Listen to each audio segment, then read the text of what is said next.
Hey guys, this is Kayla from Martin Trinity Farm, and we have been fishing today. We fished probably from, I don't know, what time did we get up?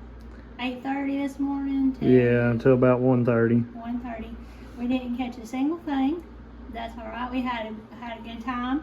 But I'm going to smoke some chicken and get supper started for later, and we're going to be moving some cows today, so we figured we'd bring y'all along for that. So let's get started in the chicken. Okay, so we have about 3 to 4 pound chicken here, and I've already spatchcocked them and broke the breastbone, flattened them out really good, and we have our Traeger on 350. We'll probably be cooking them maybe around an hour and a half or so, just give or take. It's not a very hard recipe, it's very easy. So first I'm gonna kind of poke the skin a little bit. If you can, it probably works better with a meat tenderizer, obviously. Ooh.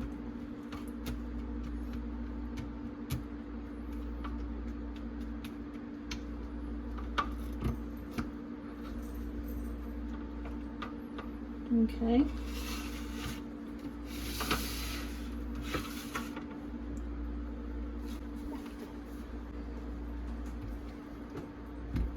And this is just to kind of get the skin crispier.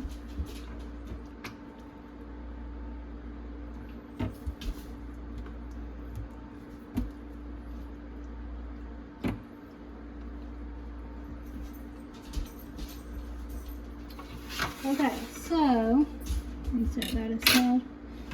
Yeah.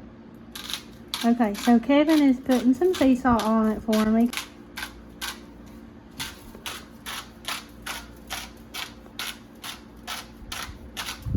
Kevin is the farmer behind the farm. He's camera shy. Alright, so I'll put the other seasonings on for you. Okay, one of them that we're going to do, we use this a lot on our beef, but we like it a lot, so we're going to try it on our chicken. It's Cosmos Dry Rub. This is the cow cover, but I'm sure this brand itself is very, very good on all of them.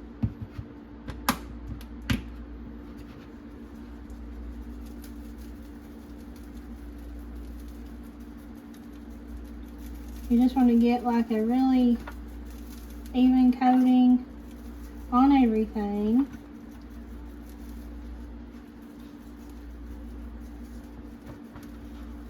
It smells really good, the seasoning does. It's really good on beef.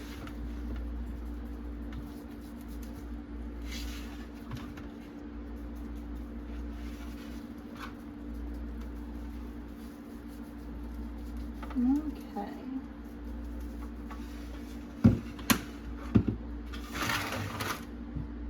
And then the next season, this is one of our all-time favorite brands of seasoning, is Meat Church seasoning. We get these at our local Ace Hardware. This is just like a good all-purpose one, so it's called the Gospel. We're going to put it on our other chicken, generously, but even.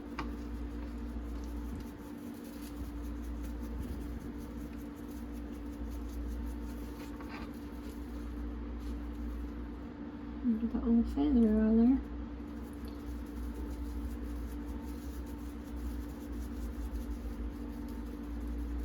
This is quite a bit lighter one than that one.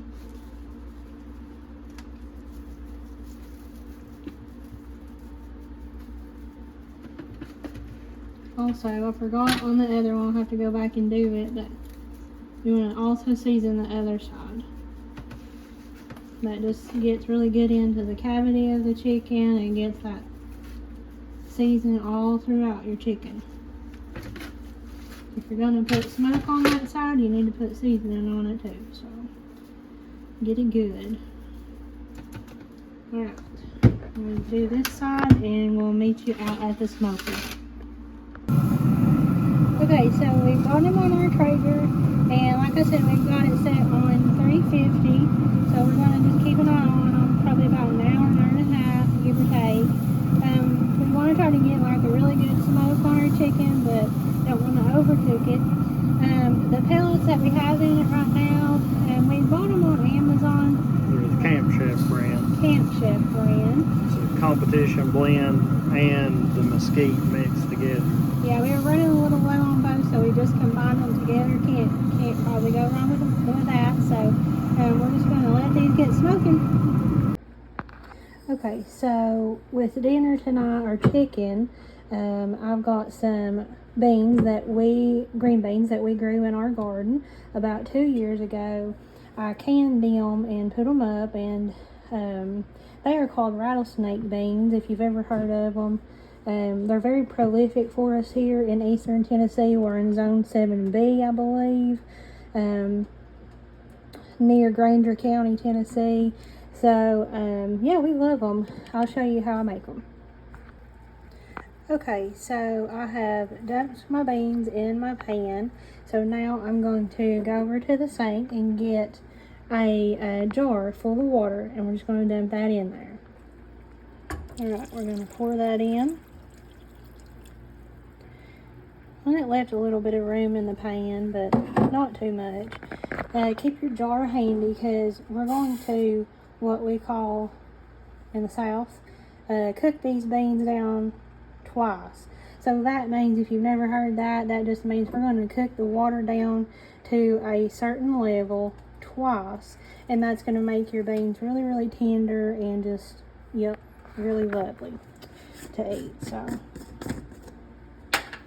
my next trick, typically I would use like bacon or fat back. I don't have any on hand that's, you know, ready to go right now. So in a pinch, I use this Knorr chicken bouillon, and it makes them so delicious and flavorful. So I'm just gonna sprinkle, oh, well, I guess about that much. All right, that's maybe about 2 teaspoons or tablespoons, however you want to eyeball it. And you can do this to taste. I mean, if you try this recipe and you start, you know, tweaking it to how you like it, then go for that. Okay, we're just going to get them stirred up good. Alright, well, we've got those on about a medium setting. Okay, so I went ahead and did my next step. We're going to have tonight with our chicken and green beans, kind of like a garlic, butter, cheesy potatoes. I don't know really what to call it, y'all. But I cut them all. These are like gold potatoes and your yellow potatoes. I cut them all about medium chunks. That you want them to cook all evenly. I'm just partially boiling these till they get tender, and I've added some salt to my water, so I'm going to let them boil. Alright guys, we're going to do a little update on our chicken. It's been in the smoker about an hour, so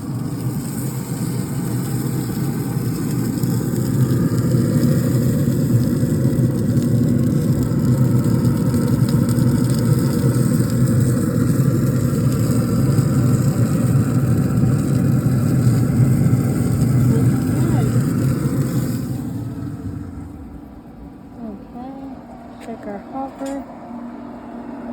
Oh, still looking pretty good. Okay, I wanted to bring you guys over here and show you my tiny little herb garden. I have parsley, which is struggling. I didn't realize that it was a cool weather plant until recently. Some dill, or not dill, chives, sorry. Rosemary back here.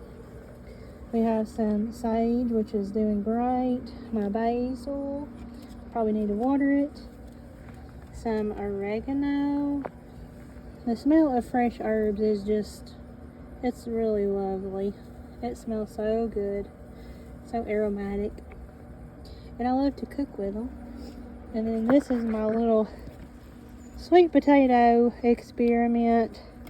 Kevin, my husband, works at the co-op here, and he's a manager there, and they get some Bonnie sweet potato plants and just Bonnie plants in general, gardening season time. And so I was playing around and I was like, I'm gonna see if I can grow some potatoes in a bucket. So here we are.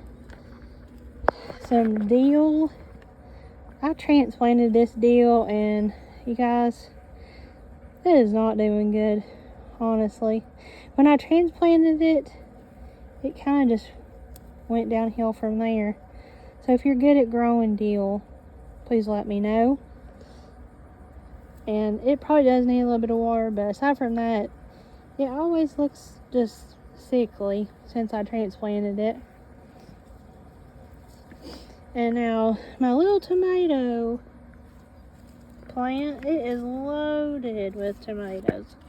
Can't tell you the name of it. Again, we just got it from the co-op. I didn't even pay attention to the name. I was like, I'm gonna grow me some tomatoes. And here we are, it's loaded. This is just a little sucker plant that I started off the tomato. If you don't know what a sucker plant is, let's see if I can find. Okay, right here, there's like a little Y. Have your main stem there, and a little stem coming off the main. And in the armpit of that, right there, you'll get a little stem, and they call that a sucker plant.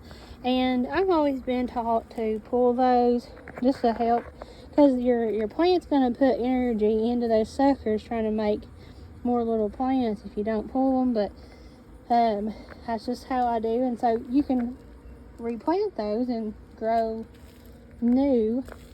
Lord, y'all, look at it. These look beautiful. They need water so bad. These are, we got these seeds from Hoss Tools, and they are, I think it's the Mississippi pink eye peas. And again, I was just playing around. Gotta scratch the garden itch, you know. And I was like, I'm gonna try to grow me some peas, and here we are. By golly, they are growing and they are looking great. We love Hoss Tool seeds, and we always have. They always do great, and we never have any issues. I mean, as you can see, 100% right. I can't think of the word right now, but it'll come to me later. But all of our seeds come up great. In case you're wondering, we use Happy Frog potting soil. We like it a lot. I have to come out here later and water our little plants, but yeah, we enjoy it. Earlier I had mentioned we're going to cook the green beans down twice, so my oven's ready. Okay, so they're kind of cooked down. You can honestly cook them down a little bit more, but just to give you an idea about where it's at. But we're running out of time, so I'm going to go ahead and pour my second cup of water in there. We're going to cook that down again until it gets pretty low, almost to where the water is completely gone out of the beans. Okay guys, so I took my potatoes off the eye. They kind of got overboiled a little bit, but that's alright. So now I'm going to make my garlic and herb butter to go on my potatoes, to put them in the oven to crisp them up and get them nice and crispy with the cheese crusted on them. So to that I have a stick of butter melting in the pan that I boiled my potatoes in, and I went outside and got some parsley and some chives. So I'm going to melt that in there with it.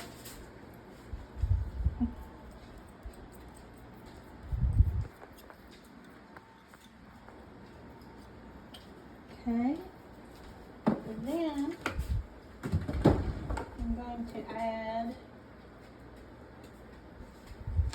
I'm going to do some garlic powder and onion powder. About that.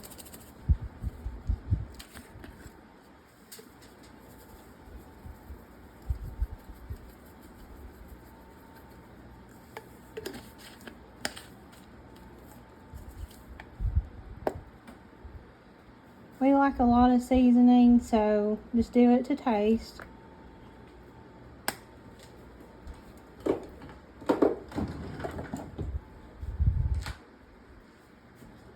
Those got a little bit overdone. You want it to be a little fork tender, just barely, not because you're going to cook them in the oven too. So my butter is melted with my herbs, so we're going to dump that in. If I can.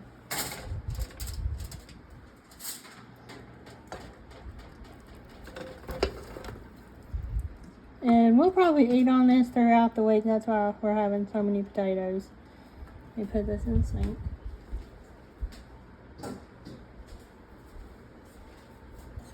And you're just gonna kind of coat them in that garlic butter. Cover them with the herbs.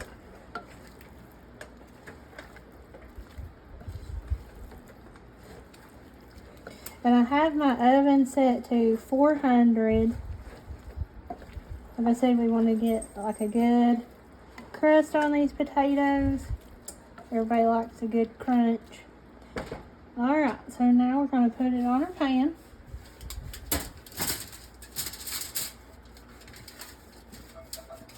No stragglers left behind.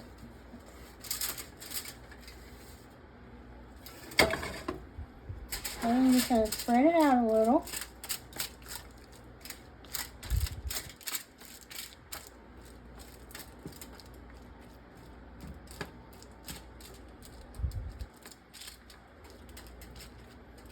Alright, and then we're going to put it in the oven. Just keep an eye on it and we'll bring you back. Alright guys, I'm back out here at the Traeger. I'm going to check the temperature of my chicken. Oh my gosh, I wish you guys could smell this. It smells so good. So good. Look at that.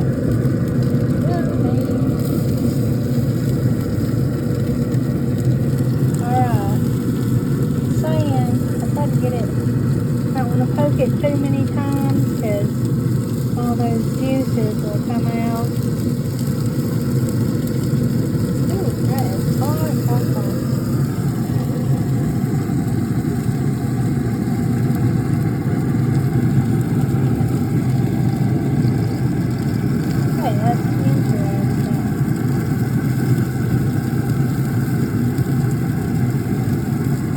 Definitely might be my harder side because it seems like the temperature is warmer on this chicken breast. And I got to flip it around here. I'm going to take it again. Alright, I don't know if you can see that, but it's saying 161.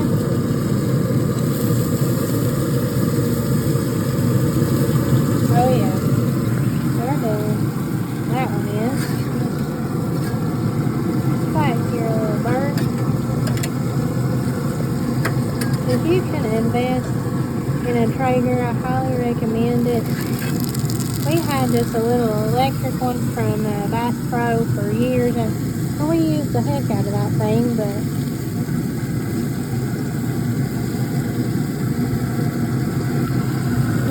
still a little bit under. Yeah, I'm going to get something to take this one off. I got this chicken out, it was done, and I wanted to show you guys the skin on it, how we kind of poke the holes on it so it get nice and crispy.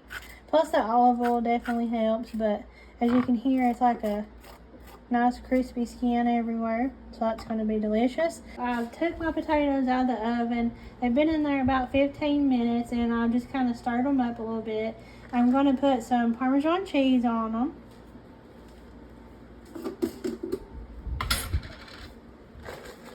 You could do the Parmesan, or you can do like cheddar, Colby Jack and cheddar. Look at this. Whatever you prefer. Cheese is all delicious.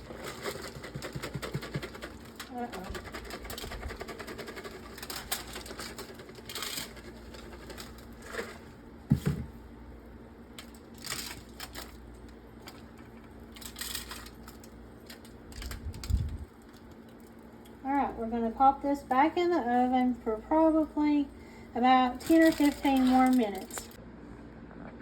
Okay guys, so here's our final product. The potatoes I put on broil for a little bit just to brown them up. The green beans finally cooked down all the way, and then here's our chicken. So today we're out here this evening. We're moving our cows around. If you see, we've got some poly wire. It's Ghallager step-in post and Ghallager poly wire turbo. I think it's turbo rope. We have the retractable Ghallager reels. And basically, we have this pasture set up in 4 different paddocks. If you see right here behind us, we have a paddock. These cows have already been on this twice this year. And you can kind of see we have a mixture of some warm season grasses growing up with some taller cool season grasses, which is fescue. And we have a bull trying to do his job. But as you can see, we're getting ready to move them over. Typically, they're in a paddock for about 21 days, 21 to 30 days. These aren't equal size paddocks, so it just kind of depends on how they eat it down. This isn't our property either. Yeah, this is a farm that we've just run cows on. And there's a lot of weeds on it. And we haven't been able to bush hog yet this year, so it's a little weedy. Yeah, but also a very bad blackberry problem. Yeah, but anyway, being able to do rotational grazing has really helped us out because we're able to kind of prolong our pasture. If you see over here, you know, it looks pretty lush and green. Well, this, like I said, this had almost a month of recovery time. And if you see over here behind us, over here, this is the pasture they're currently in, and we're having kind of a, I wouldn't say a drought, but we've went almost 3 to 4 weeks without rain, without substantial rain. So this helps alleviate some of the load on the pasture. It keeps them from grazing continuously through the whole thing, because if they were just open on the whole pasture, it would all look like that. They would just continually go around and eat it all down. This way, this confines them to certain areas, and they can eat less desirable grasses. There's our bull. He's been a little nosy. He's ready to eat. One example is like this hillside right here, and you don't see any of it in it. But 3 years ago, this would be covered. You know, this time of year with sage grass. It would be coming up. It'd be green right now. But typically, you know, that's the grass we don't want. But if we put them on, why do you not want sage grass? So sage grass, while it's green, it's palatable. They can eat it. But as it matures, it has it's high lignin content, so it makes it very woody, and they're not able to digest it. It's not very palatable for them. Probably not as nutritious. No. And so what we do, we essentially overgraze this to where they're eating the young green sage grass, and it can't handle intense grazing pressure. Hey, back up. Anyway, so it as it's grazed down low, it allows the cool season grasses like fescue, a little bit of orchard grass, and whatever native cool season grasses we have to come up instead of having to compete with orchard grass. So it just, overall, it creates better quality pasture, and it reflects in the cattle as well. They do a lot better than. And how long have we been doing this? About 3 years. We have a spot that we've rotational grazed. We've done strip grazing and bale grazing as well, and it's completely changed it, and it's made it to where we use it as our main hay field, as well as in the wintertime we graze it. So right here I'm getting ready to move the cows.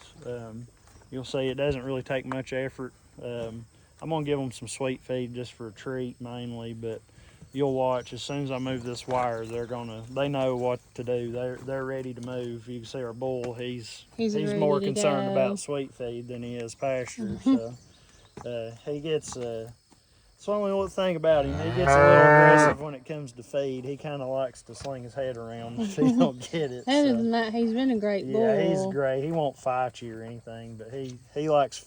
And how old is he? He's going on, I guess, 5 years old now.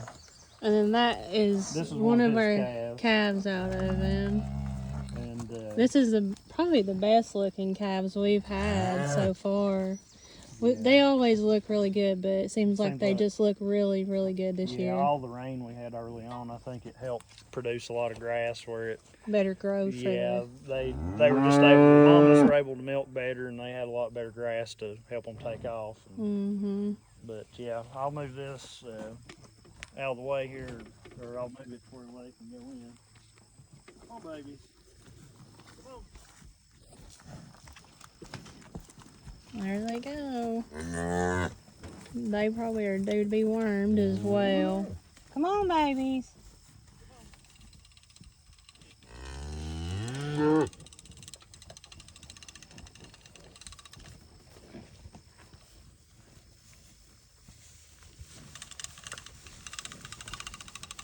So you see this is a Ghallager retractable electric fence reel.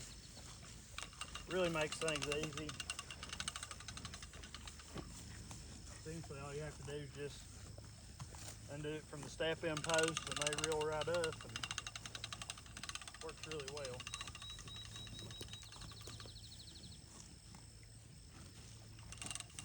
So we also have our redneck water hose reel that's this also works as a retractable reel. It busted, frozen busted, so I actually saw another YouTube channel. I can't remember their names. They're in Alabama. We'll post it below. Yeah, really good channel to watch about rotational grazing and really good about strip grazing, bale grazing, that type of thing. Definitely learned a lot from them. But I noticed that they came up with this idea. I kind of stole it from them, so it's worked out great. Works really well. It'd be nice if there was some way it would ratchet like this, but it works really good. You can just pull it right along. Sometimes it works easier than the actual reels, but yeah. See this. This is the fencing system that he uses. Yeah, I've got about 4 of these, and we just set up different paddocks. I have some here in this pasture and over at one at our house, and like I said, it's really, really handy, especially it's so versatile. You can just set them up however you want, especially utilizing them for strip grazing and bale grazing in the wintertime. So we'll stockpile pasture through the fall in certain areas if we're able to, depending on the weather. The last few years it's been hard because we've had some droughts, but we try to stockpile some fields. So basically we'll pull the cattle off of them, or if it's a hay field, we won't mow, say, second or third cutting off of them. And we let the grass basically mature. And with fescue, you can stockpile fescue, and it's essentially the same quality as it would be if you put it up for hay. Very similar. And so it saves us from having to feed as much hay. And we have some spots in our other field that we've done, and we can take y'all over there and show you what it looks like as well. And if there's any way we can tie in some pictures, I can show you what that had looked like when we first purchased our farm. Pretty rough. And it's transformed it to something totally different. Yeah. Now, when you say the grass needs to be mature, explain what does that look like? Really, at that point, it almost kind of looked like this. You see we have different stages of growth here. So we have some mature fescue in here. There's some native grasses that are in here that just naturally come up, along with some younger fescue. But essentially, by that point, we just pull the cattle off, and then we just save that for the winter months or fall. And then that way, rather than at that point in time having to feed them so much hay, we'll actually either turn them into a whole paddock or we'll strip graze, which is a process where we just allow them to eat enough hay for, usually we try to do it for about 2 days. Yeah, we'll use this fencing and only mark off a small area. If you take this area, for example, we would mark this off and fill it full of hay bales, and they would it would kind of focus. Well, that would be for bale grazing. Oh, sorry. For strip grazing, This we'll is just why he do. explains it. We do it where they just eat the stockpile grass, and then Yes, that's right. essentially what we do, I kind of do bale grazing a little different than probably some people do, and it's not very common in our area. But essentially, after I strip graze them through that area, I pull them off, allow that area to kind of rest a little bit. That lets some of the grass recover, and then basically as soon as the cows come out, I will set, quite a few bales of hay in each strip, and basically the size of our herd, they'll essentially eat 1 4x4 roll of hay in a day and a half to 2 days. So what they'll do, they'll come in, eat a roll of hay, and then once they're done eating that bale of hay, we'll move them to the next section. And essentially they just have a path from water to the bale of hay, and so it confines the manure and the urine to that area. Really helps tremendously with organic matter and the fertility of the soil.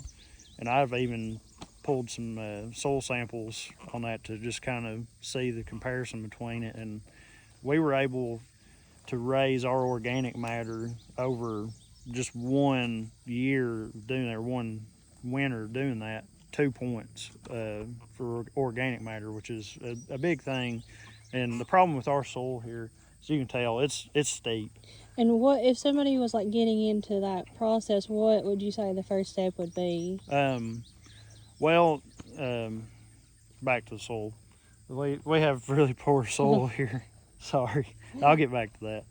So we have really shallow topsoil, and this helps improve that. And it just, we have clay, rocky soil, and this has really changed it. And if you see, you can see the difference in this, how it's actually green.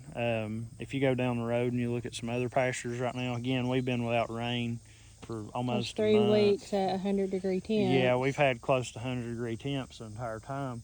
Theirs look brown and crispy. You see this right here where it has some organic matter, and we're able to allow it to recover. It's still green, and so it's really helped our cattle. You can see they're going to town on it. Yeah, they're definitely not in any need of any supplements. But back to what you said before. So a really good thing to check into, especially people starting out farming. Say you just bought a farm, and you obviously, it's, farming's not a high profit business. If it was, everybody would do it. But soil conservation, your local soil conservation office is a good resource. There is grant money available. We actually utilize that for this project.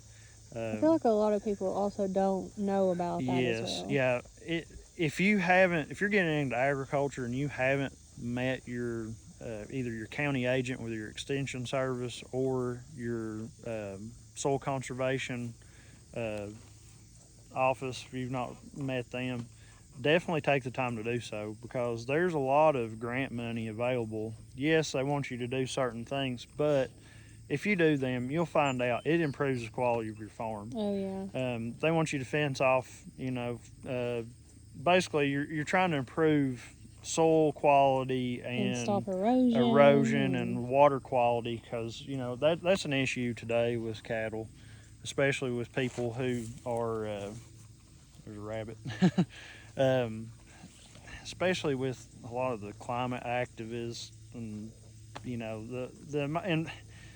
cows are always looked at as a villain when it comes to the environment. So if we can make it easier to where we don't have to face that criticism as much, then it's worthwhile to do the practices to do so. And how many years have you been in farming? Well, let me finish up that. But sorry, so there's programs. Sorry. No, you're good. There's programs available through like the EQIP program. Is this in Tennessee? There's some that are specific to the state, but they're federal programs as well. This was paid for with a federal program. Tennessee as well, they have different programs, and I may not have the names correct, but check with your local soil conservation office or your county extension agent. Great resource to have. There's money available through that. I know a lot of states, Tennessee does as well. There's the Ag Enhancement Program. that, you know, basically you go take classes, better your knowledge of cattle handling practices, and you qualify for some grant money, and they'll pay a lot of times up to half of what equipment and buildings and things like that. And I've utilized that in the past, and like I said, it's free money. I mean, that's the thing. And it helps because we weren't. Kevin grew up farming his whole life and has been in cattle his entire life. Went to college at UT for agricultural science and everything. He's very knowledgeable. We're not saying that we know everything about it, but we didn't start off with a farm and have everything. We figured it out one step at a time, and God blessed us with the things that we do have. But we're trying to encourage those that are starting out because it is overwhelming. Yeah, it can be a little discouraging to look at, you know, the current farm economy. I mean, there's things doing great, but it's just so expensive with inflation to get started. So if there's anything you can take advantage of, it's definitely worthwhile to do that. Yeah. And your local co-op. So I work at Knox Farmers Co-op in Knoxville, Tennessee.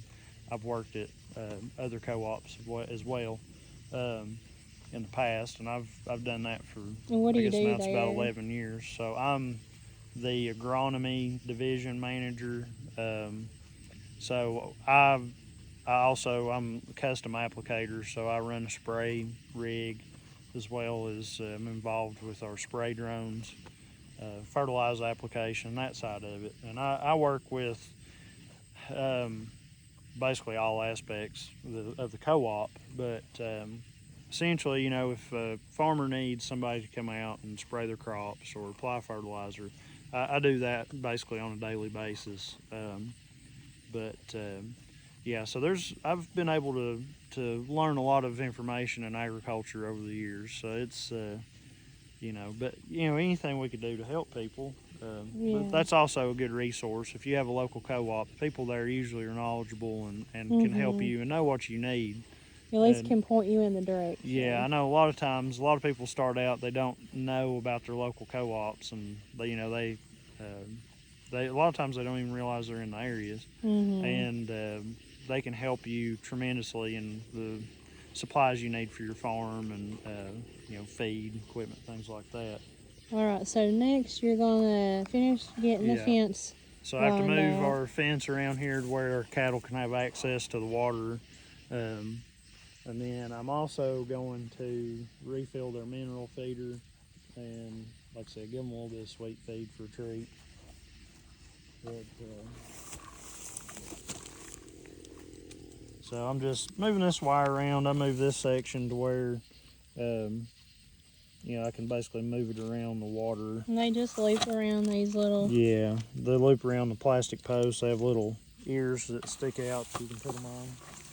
So I'm getting ready to dump out the minerals for our cows. So this is, in my opinion, probably one of the most crucial things about having cattle. And a lot of people want to kind of save money in this area. And I wholeheartedly think that this is one area of cattle, regardless of how your operation is, it's worth spending the money on a good quality mineral.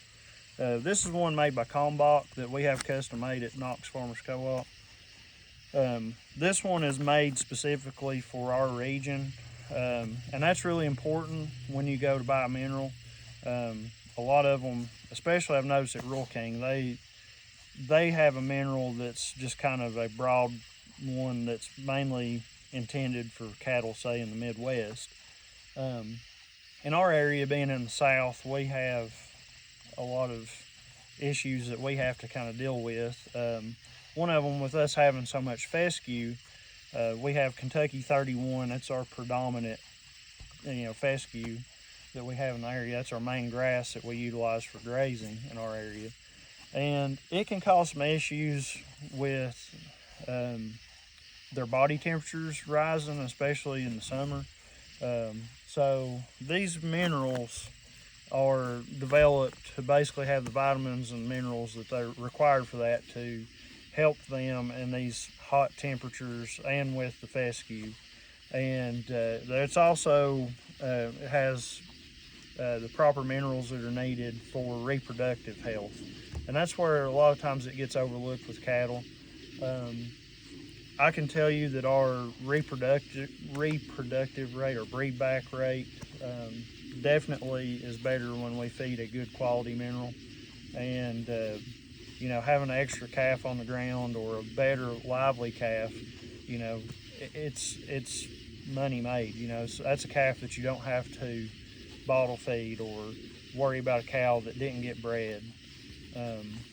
So it's definitely worth it. It's just like with humans, you know, people. We need a good balanced diet with vitamins and minerals, and you know, same way with pregnant women. You know, they're usually on a supplement to aid them in the development of the child, and cattle are no different. Mm-hmm. I mean, we have to take care of them the best we can, so we give them what they need.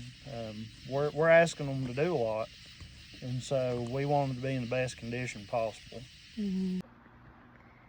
Hey guys, I just wanted to hop on here.